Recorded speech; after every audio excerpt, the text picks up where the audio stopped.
North Korea will welcome its first foreign tourists since closing its borders during the COVID-19 pandemic, according to news reports. A hint the isolated nation may be considering a revival of its small tourism industry amid growing tensions on the international stage.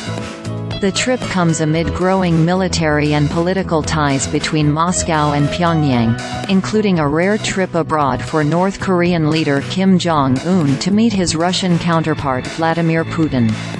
It was arranged after Oleg Kozhemyako, the governor of Russia's far eastern Primorsky Krai region bordering North Korea, visited the country with a delegation in December to discuss elevating economic ties.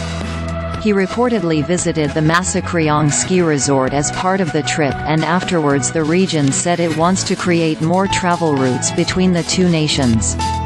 Many Western countries advise citizens against travel to North Korea due to the risk of wrongful arrest and long-term detention by the oppressive ruling regime. The U.S. State Department said U.S. passports are invalid for travel in or through the country.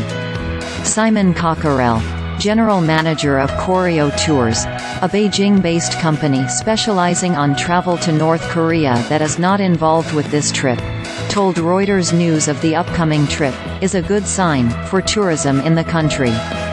Given that no tourists have been for 4+ years, any tourism trip can be viewed as a positive step forward, he said. However, Cockerell cautioned against reading too much into the trip as a signal for a broader opening of the tourist trade, pointing to the special circumstances behind it.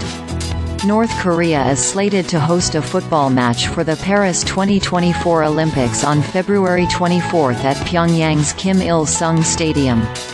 The match is a qualifying game against the Japanese women's team.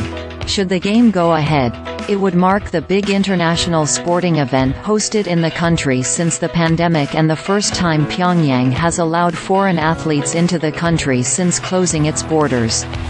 Growing North Korean tourism knocked out by COVID-19. Forbes, North Korea hints at tourism reopening. But doubts remain. CNN.